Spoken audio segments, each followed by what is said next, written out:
আসসালামু আলাইকুম। বাংলা সংবাদে সবাইকে স্বাগত জানাচ্ছি। আমি চিন্তিয়া হক। শুরুতেই সংবাদ শিরোনাম। সুষ্ঠু ও গ্রহণযোগ্য নির্বাচনের মাধ্যমে দেশ সঠিক পথে অগ্রসর হবে বলছেন মির্জা ফখরুল। এদিকে নির্বাচনের জন্য লেভেল প্লেয়িং ফিল্ড নেই বলছেন গোলাম পরোয়ার। জানাবো গাছ কাটা নিয়ে দুপক্ষের সংঘর্ষে আহত 20, আটক 4। জানিয়ে দিব কমিশন কিছুই চাপিয়ে দিচ্ছে না বলছেন আলী রিয়াজ।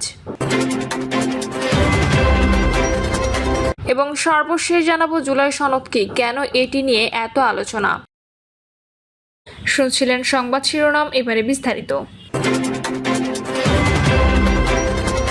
সুষ্ঠু ও গ্রহণযোগ্য নির্বাচনের মাধ্যমে দেশ সঠিক পথে অগ্রসর হবে বলছেন মির্জা ফখরুল। একটি সুষ্ঠু ও গ্রহণযোগ্য নির্বাচনের মাধ্যমে দেশ সঠিক পথে অগ্রসর হবে বলে মন্তব্য করেছেন বিএনপির মহাসচিব মির্জা ফখরুল ইসলাম আলমগীর। তিনি বলেছেন, আমাদের প্রত্যাশা অন্তর্বর্তীকালীন সরকার আগামী বছরের ফেব্রুয়ারিতে নির্বাচন আয়োজন করবে। একটি সুষ্ঠু ও গ্রহণযোগ্য নির্বাচনের মাধ্যমে দেশ সঠিক পথে অগ্রসর হবে। 2026 সালের ফেব্রুয়ারিতে ত্রয়োদশ জাতীয় সংসদ নির্বাচনের আয়োজন করবে অন্তর্বর্তী সরকার, এমনটাই আশা করেন বিএনপি মহাসচিব মির্জা ফখরুল ইসলাম আলমগীর। মির্জা ফখরুল বলেন, নির্বাচনের মাধ্যমে গণতন্ত্র প্রতিষ্ঠা ও দেশের সঠিক পথে অগ্রযাত্রা সম্ভব। তিনি বলেন, ছাত্র জনতার আন্দোলন, বিশেষ করে জুলাইয়ের রক্তাক্ত গণঅভ্যুত্থান যে নতুন পথ দেখিয়েছে তা বাস্তবায়নের কাজ করতে হবে সবাইকেই। বিগত 15 বছরে দেশে বিএনপির 60 লাখ নেতাকর্মীর বিরুদ্ধে মিথ্যা মামলা, হাজারো প্রাণহানি ঘটেছে বলেও দাবি করেন মির্জা ফখরুল। নির্বাচনের জন্য লেভেল প্লেয়িং ফিল্ড নেই বলছেন গোলাম পরোয়ার। নির্বাচনের জন্য লেভেল প্লেয়িং ফিল্ড নেই বলে মন্তব্য করেছেন বাংলাদেশ জামাত ইসলামী সেক্রেটারি জেনারেল মিয়া গোলাম পরোয়ার। তিনি জানিয়েছেন, জামাত ইসলামী নির্বাচন পেছাতে চায় না, নির্বাচনের সুষ্ঠু পরিবেশ চায়। গোলাম পরোয়ার বলেন, সরকারের ভূমিকায় জনগণ নিরপেক্ষ নির্বাচন নিয়ে আশ্বস্ত নয়। নির্বাচনের লেভেল প্লেয়িং ফিল্ড নেই। জামাত ইসলামী নির্বাচন পেছাতে চায় না, বরং নির্বাচনের সুষ্ঠু পরিবেশ চায়। জামাত সেক্রেটারি বলেন, আগামী জাতীয় নির্বাচনের আগে লেভেল প্লেয়িং ফিল্ড তৈরি করা, পিআর পদ্ধতিতে নির্বাচন অনুষ্ঠিত করা এবং প্রয়োজনীয় সংস্কার ও বিচার দৃশ্যমান করার জন্য দাবিগুলো সরকারের সামনে উপস্থাপন করতে 19 জুলাই জাতীয় মহাসমাবেশের আয়োজন করতে যাচ্ছে জামায়াত। এ সময় তিনি দেশের সব শ্রেণী পেশার মানুষকে সমাবেশে অংশ নেওয়ার আহ্বান জানান।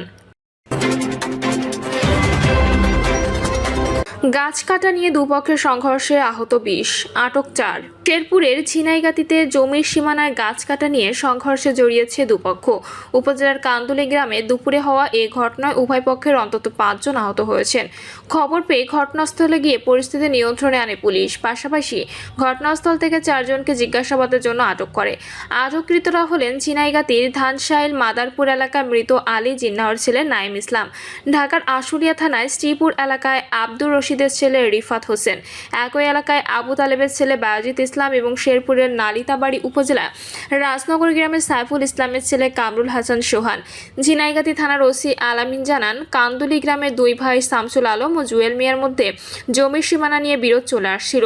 সীমানায় থাকা একটি গাছ কাটা নিয়ে রোববার দুপুরে ওই 2 ভাইয়ের লোকজনের মধ্যে সংঘর্ষ ও ধাওয়া পাল্টা ধাওয়ার ঘটনা ঘটে। এতে উভয় পক্ষের অন্তত 5 জন আহত হয়। খবর পেয়ে পুলিশ ঘটনাস্থলে গিয়ে পরিস্থিতি শান্ত করে ও 4 জনকে আটক করে। এই ঘটনায় আইনানুগ ব্যবস্থা প্রক্রিয়াধীন বলে জানান ওসি। কমিশন কিছুই চাপিয়ে দিচ্ছে না বলছেন আলী রিয়াজ।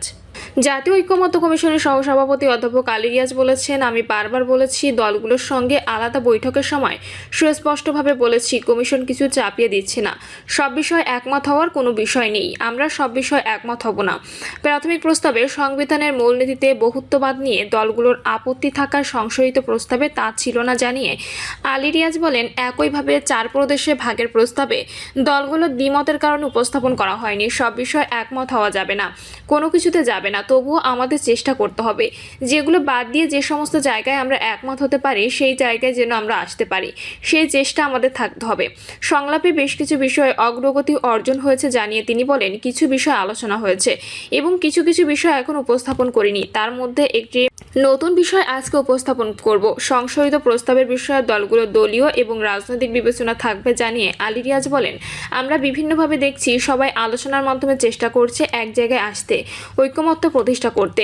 এই প্রক্রিয়ায় যা হচ্ছে, কোনো বিষয়ে কমিশনের পক্ষ থেকে প্রস্তাব ছিল, কিন্তু আলোচনার মধ্য দিয়ে সেটা সংশোধন করার প্রয়োজন দেখা দিচ্ছে।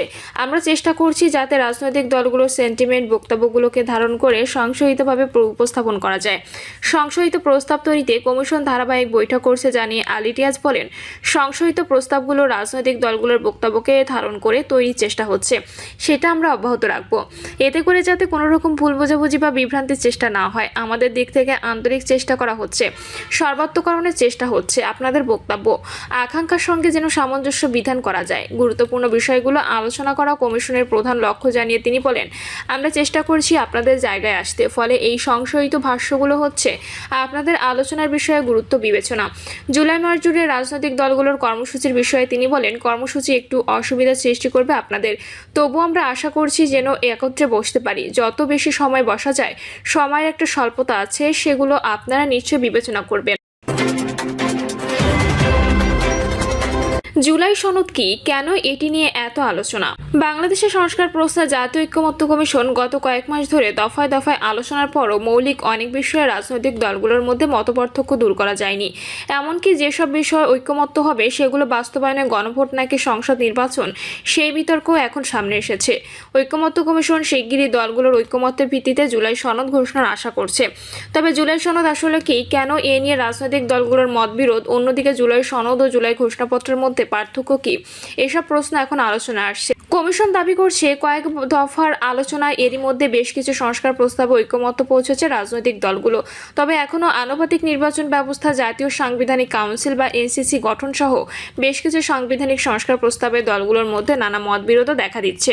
ঐকমত্য কমিশনের সহসভাপতি অধ্যাপক আলী রিয়াজ বলেছেন, মত ভিন্নতা থাকলেও এই মাসের শেষ নাগাদ দলগুলো ঐকমত্যের ভিত্তিতে তারা জুলাই সনদ চূড়ান্ত করবে। তবে এখনও বেশ কিছু বিষয় ঐকমত্য না হওয়ায় সময়মতো জুলাই সনদ তৈরি নিয়ে শঙ্কা দেখা যাচ্ছে। কমিশন ঘোষিত সময়ের মধ্যে জুলাই সনদ না হলে আগামী 3রা আগস্ট কেন্দ্রীয় শহীদ মিনারে ছাত্র জনতার উপস্থিতিতে জুলাইয়ের ইস্তেহার ও ঘোষণাপত্র প্রকাশের কথাও বলছে এনসিপি। এমন প্রশ্নে ঐকমত্য কমিশন বলছে, জুলাই ঘোষণাপত্র জুলাই সনদ দুটি একেবারে আলাদা বিষয়।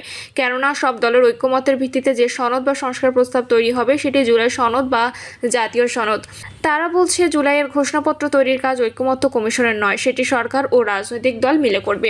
শুধুমাত্র জুলাই সনদ প্রস্তুত করবে ঐকমত্য কমিশন। গত বছরের 5ই আগস্ট শেখ হাসিনা সরকার পতনের পর গণ অভ্যুত্থানে নেতৃত্ব দেওয়া বৈষম্য বিরোধী ছাত্র আন্দোলন 31শে ডিসেম্বর জুলাই প্রোক্লেমেশন বা গণ অভ্যুত্থানের ঘোষণাপত্র প্রকাশ করতে চেয়েছিল। পরে অবশ্য অন্তর্বর্তী সরকারের আশ্বাসে সে অবস্থান থেকে সরে আসে শিক্ষার্থীরা। পরে সরকারের পক্ষ থেকে জুলাই সনদ ও জুলাই ঘোষণাপত্র দেওয়ার কথাও বলা হয়েছে। গত 6ই জুন জাতির উদ্দেশ্যে দেওয়া ভাষণে প্রধান উপদেষ্টা অধ্যাপক মোহাম্মদ ইউনূস বলেছেন, জুলাই সনদ হলো একটি প্রতিশ্রুতি। একটা জনকল্যাণমুখী রাষ্ট্র নির্মাণের জন্য সংস্কার কমিশন যে প্রস্তাবগুলো দিয়েছে সেগুলোর মধ্য থেকে রাজনৈতিক দলগুলো যে কটিতে একমত হয়েছেন তার তালিকা থাকবে এই সনদে। অন্তর্বর্তী সরকার দায়িত্ব নেওয়ার পর রাষ্ট্র সংস্কারের যে 11টি কমিশন গঠন করে, সেসব কমিশনের প্রস্তাবগুলো নিয়ে গত কয়েক মাস ধরে রাজনৈতিক দলগুলোর সঙ্গে ধারাবাহিক সংলাপ করেছে ঐকমত্য কমিশন।